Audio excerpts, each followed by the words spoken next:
Hello everyone, this is a mindset chapter 1. Before this, on the episode 1, I'll try to introduce you the Carol Dweck's book.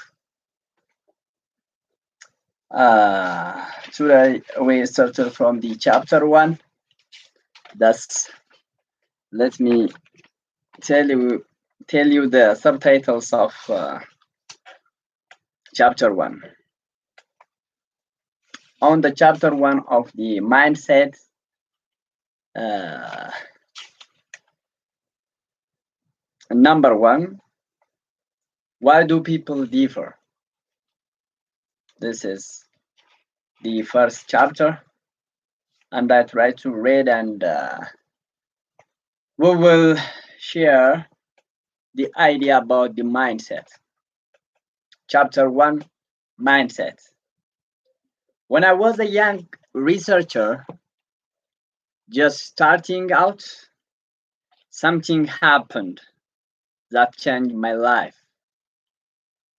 I was obsessed with understanding how people cope with failures, and I decided to study it by watching how students grapple with hard problems. So I brought a children one at a time to a room in their school, made them comfortable, made them comfortable, made them comfortable, and then gave them a series of puzzles to solve.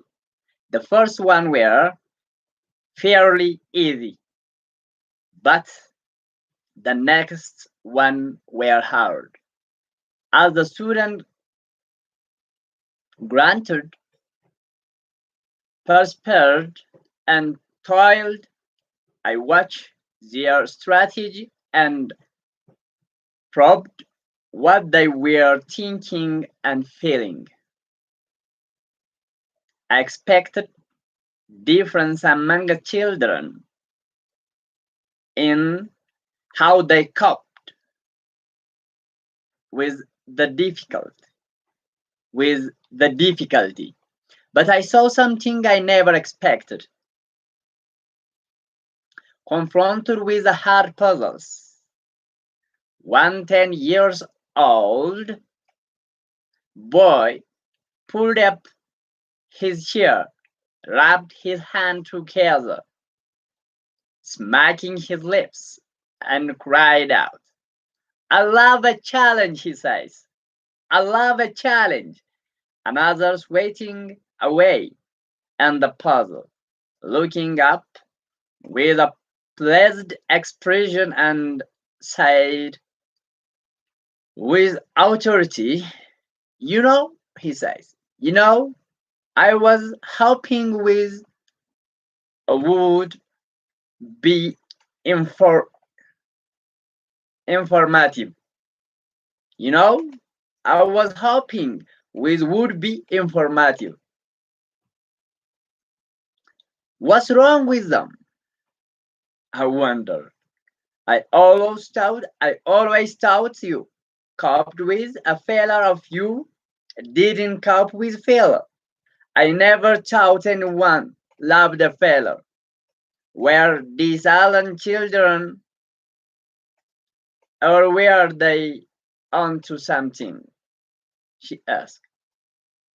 Everyone has a role model, someone who pointed the way at a critical moment in their lives. These children were my role models, she says, Carol, the holder of PhD. What she says? She says, these children were my role models. They obviously knew something I didn't, and I was determined to figure it figure it out, to understand the kind of a mindset that could turn a failure into a gift.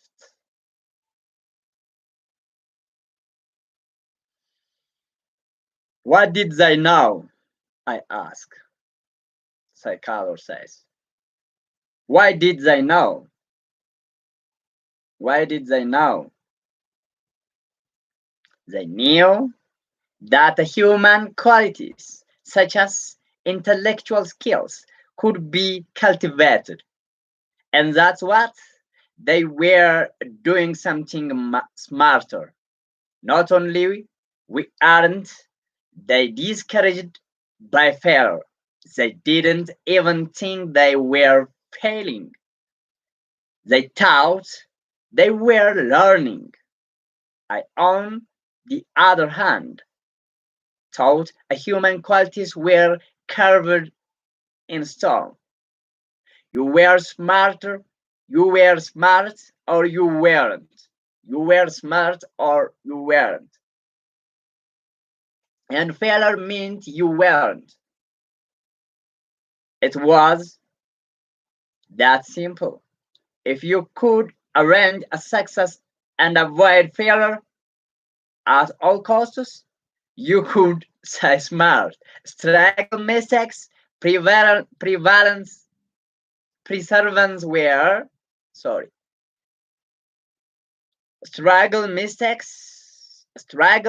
mistakes, perseverance were just not a part of this picture.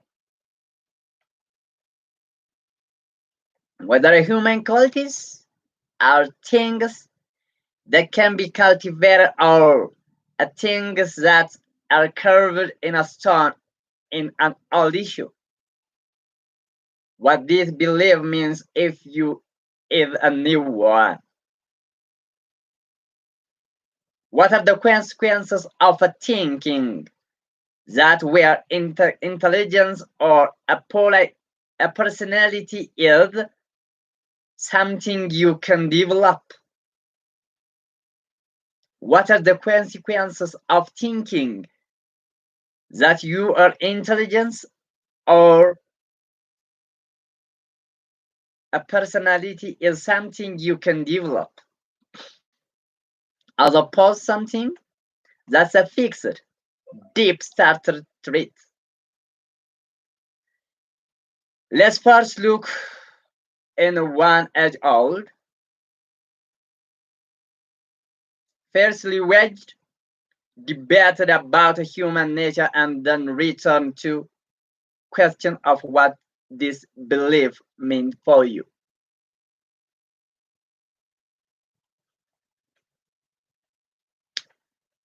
Why do people differ?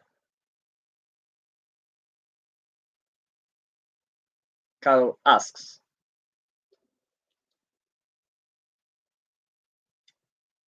Since the dawn of time, people have differently, acted differently, and felt differently from each other.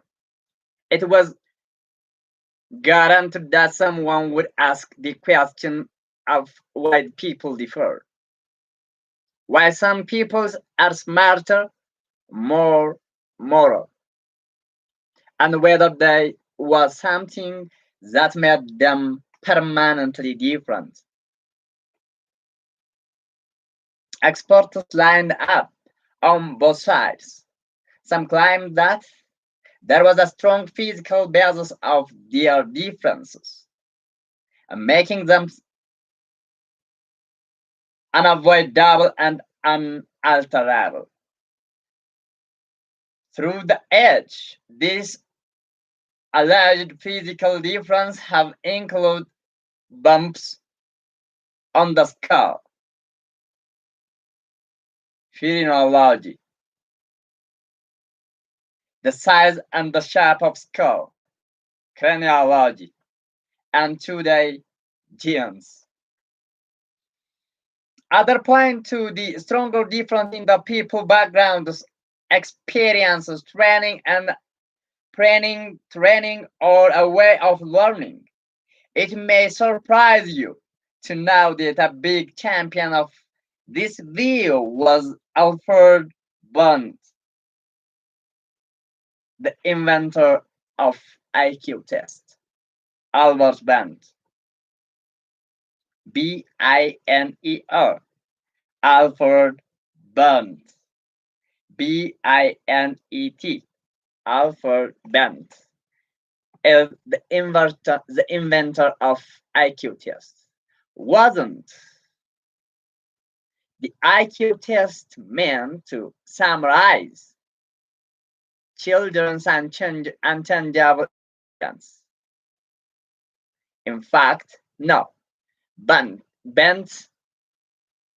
a Frenchman working in Paris in early 20th century, designed the test of identify children who were not profiting from Paris public school, so that a new educational program could be designed to get them back on track without denying individual difference in a children's intellect. He believed that education and practice could be about fundamental change in intelligence. Here is a quote from one of his major books, A Modern Idea About Children. The book title is A Modern Idea About Children. A Modern Idea About Children. Here is a quote from one of a major book that's on the title of A Modern Idea About Children, in which summarized his work with hundreds of children with learning difficulties.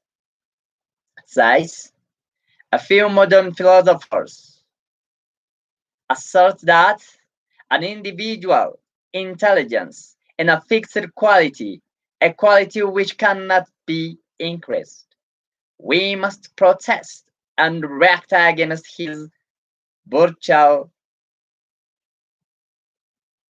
B-R-U-T-A-L, virtual pessimism, with a practice training and above all method. We manage to increase our attention, our memory, our judgment, and literally to become more intelligent than we were before. Who is right? Carol asked. Today, most experts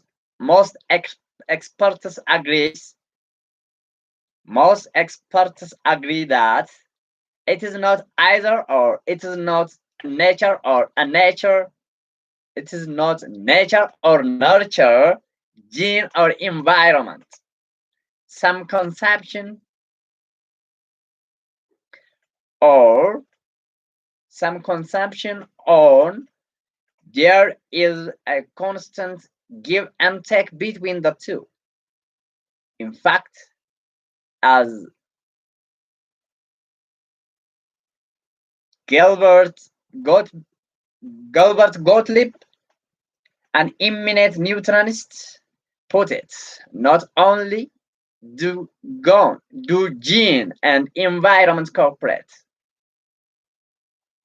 as we develop, but gene require input to the environment to work properly. At the same time, scientists are learning that people have more capacity for lifelong learning and brain development than they ever thought. Of course, each person has a unique genetic endowment. People may start with a different temperaments and different attitude. But it is clear that experience, training, and personal effort take them the rest of the way. Robert Sternberg, the present-day group of intelligence, writes Right, they are a major factor in whether people achieve expertise. So it's not some fixed prior ability, but it's not some fixed prior ability, but purposeful engagement. But purposeful engagement.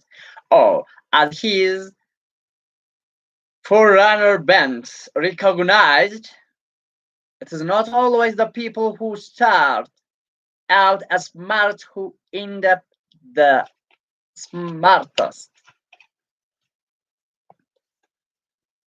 What does all the mean? What does all this mean for you? The two mindsets. The next subtitle is this. You know what? Here in the mindset says, it's a big idea. She shares her experience and what she got, what she find, what's her findings on well after she conclude her researches about the mind. How can we use? What are the major things on the mindset? And she asks on the subtitles like this: what does all this means for you? As a wanting to have pendant spending their opinion about scientific issue. It's another thing to understand how this will apply to you. For 30 years, my research has shows that the view you adapt for yourself profoundly affect the way you lead your life. It can determine whether you become the person you want to be and whether you accomplish the thing you value. How does this happen? How can a simple belief have a power to transform your psychology and, as a result, your life? Believing that your quality are carved in stone, the fixed mindset, creates an urgency to prove yourself over and over. If you have only a certain amount of intelligence, a certain personality, and a certain moral character, well, then you had better prove that you have healthy dose of them. It's a simple would not due to a look or feel difficult in this most basic characteristics. Some of us are trained in this mindset from early age, even as a child. Even as a child, I was focused on being smart, but a fixed mindset was really stamped in by Mr. Mr. Wilson, my sixth grade teacher. My sixth grade teacher. Unlike Alfred Bent, she believed she believed that a people's IQ scores told the whole story of who they were. We were we were seated around the room in IQ order, and only the highest IQ student could be trusted to carry the flag, clamp the crasers, CRASERS, or take a note to the principal. Aside from the daily stomachache she provoked with her judgmental stance, she was creating a mindset in which everyone in a class had one consuming a goal: look smart, don't look dumb, don't look dumb. Who cared about or enjoy learning when or uh, who cared about or enjoyed learning when our whole being was as stake every time she gave us a test or called on us in a class? I have seen so much people with this one consuming a goal of proving themselves in a classroom, in their careers, and in their relationships.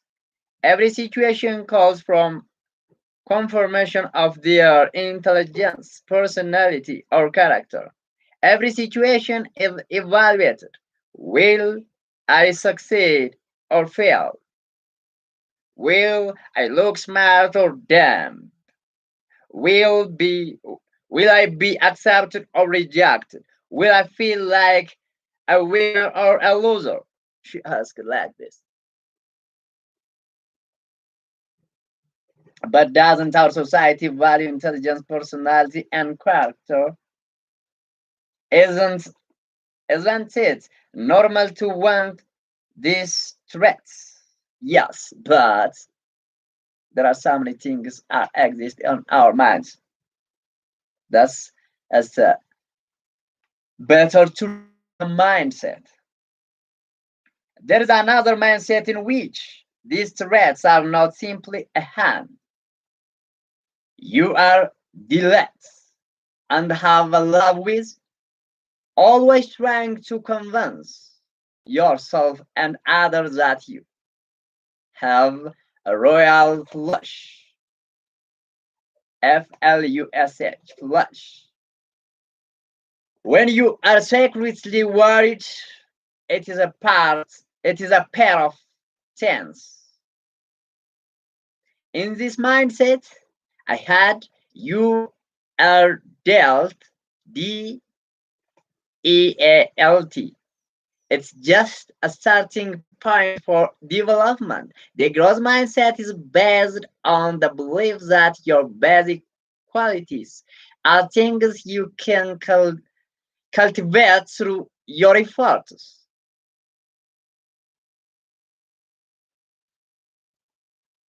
Your strategies and help from others. Although people may differ, although people may differ in every which way, in their initial talent and aptitudes, interests, or temperaments, everyone can change and grow through application and experiences. Do people with this mindset believe that anyway anyone can be anything? Do people with this mindset believe that anyone can be anything? That anyone with proper motivation or education can become Einstein or Beethoven? No, but they believe that a person's true potential is unknown or unknowable. That's that is possible to foresee what can be accomplished, with a years of passion, toil, and training. Yeah.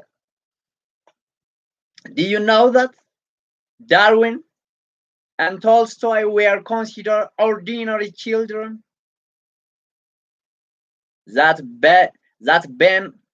Hogan, Ben Hogan, one of the greatest golfers of all time, was completely uncoordinated and graceless as a child.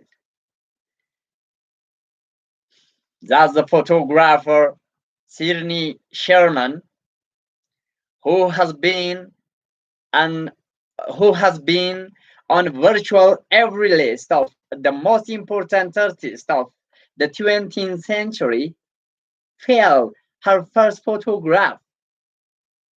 Her failed her first photography courses. Amazing.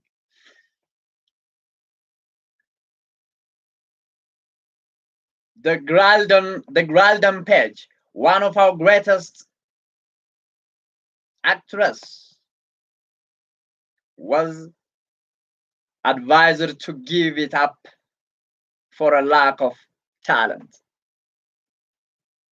You can see how the belief that crushed quality can be developed characters, a passion for learning. Why waste the time proving over and over how great you are when you could be getting better? Why hide differences instead of overgiving them? Why look for friends or partners who will just shore up your self-esteem instead of ones who will also challenge you to grow? And why seek out the tried and true instead of experiences that will stretch you? The passion of stretching yourself and seeking to it, even especially when it is not going well. It is a hallmark of a growth mindset. It is a mindset that allows people to thrive during some of the most challenging times in their lives. Thus, it's not depending on, Carol says, the people what they says about you, but it is a passion. It is the inner peace that are exist in your heart. Anybody can talk a lot about you negatively, but if you if you know your potential, if you know your passion, if you know your interest, and if you know your talent, and if you have an idea, yes I can, yes I do, the mindset says, in the mindset says, Carol says, you can did everything what you want. Let we proceed for on the next subtitle. It says a view from the two mindsets.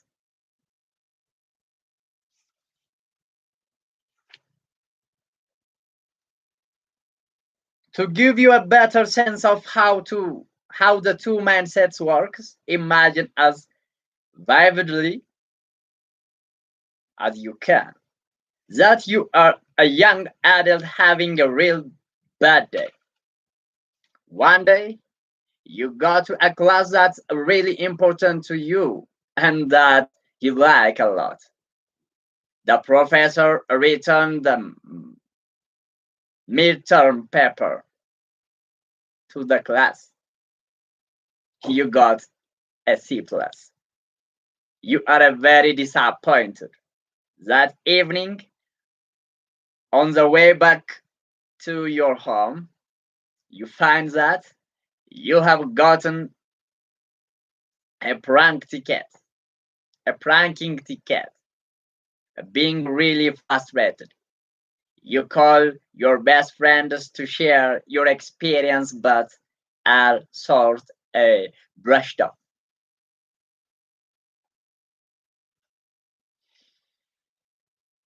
Being really frustrated, you call your best friend to share your experience, but are sort of brushed off. What would you think? What would you feel? What would you do? When I ask people with the fixed mindset, this is what they say. I will feel like a reject.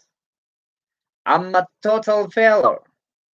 I'm an idiot. I'm a loser. I feel worthless and dumb.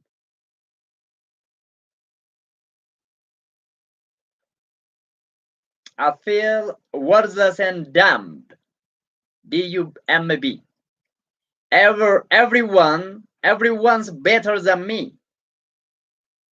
I am slim, Carol says when she asks the fixed mindset people's answer for her questions. Just like, what would you do? What would you think? What would you feel? And others. On the other words, they would see what happened. They had to see what happened as a direct measure of their competence and worth. That's what they would think about their lives. My life is pitiful. I have no life. Somebody upstairs don't like me. The world is not to get me. Sometimes someone is out to destroy me. Nobody loves me. Everybody hates me. The fixed mindset person's answers like this. Life is unfair and all effort is useless. Life stinks. I'm stupid. Nothing good ever happened to me, they say. I'm the most unlucky person on this earth. But they didn't find their talents, and they didn't try to dig out what are their smart talents on their inner peace. If they find their talents, they didn't say like this. Okay, the next article says, excuse me, was there a dash and distraction, or just a great etiquette and a bad phone call? Are these just people with a low self-esteem, or a card crying pessimists? No, she asks and she answers. According to her researches, Carol says, when they aren't coping with a failure, they feel just as worthy and optimistic and bright and attractive as the people